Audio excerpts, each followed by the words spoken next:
My name is Uzier Martin, and this is my informative speech for Calm 101. When was the last time that you ever had peace and quiet? Did you know that sound has an overall impact on our health? Relevant studies have found a correlation between noise exposure and our overall quality of health. We should be aware that noise does affect our overall health in negative ways. First, I will discuss why silence is important. Second, I want to discuss the impact of modern day sound exposure on hearing loss. Lastly, I want to talk about noise stress effects on our long term health. Now, I will discuss the importance of silence. In a society where we are constantly exposed to noise, we tend to find silence a rare commodity. Noise is stress, therefore, we are almost always under stress. We get used to being around noise and we adapt to our surroundings, mostly because our day-to-day lives are similar, whether we commute from home to school or we commute from home to work. We tend to adapt to the sounds that we come across to on our way there. But our hearing also needs time to rest, as our bodies do at the end of the day.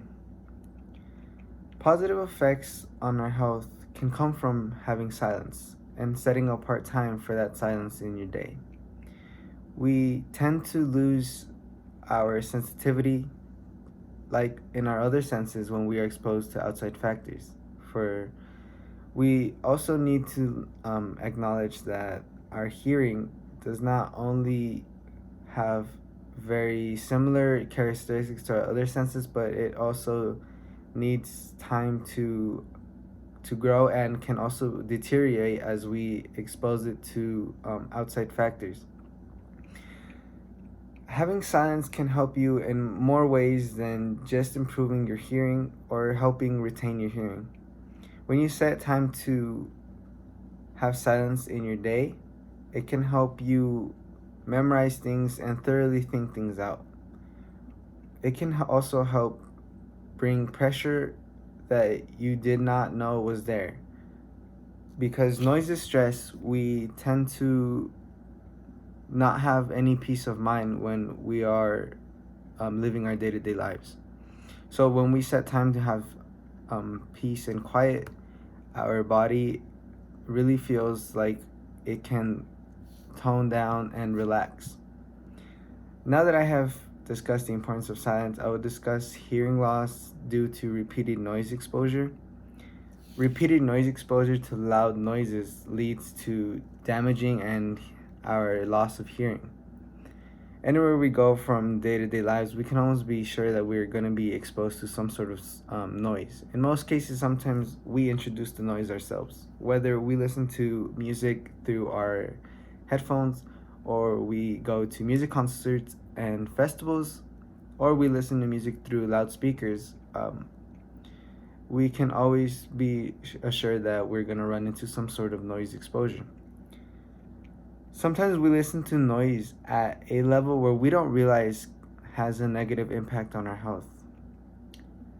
Joseph Shargodowski, a medicine doctor and a master of public health at Johns Hopkins University School of Medicine, stated in an article for a medical encyclopedia, "Rest your ears for 24 hours after exposure to loud music to give them a chance to recover."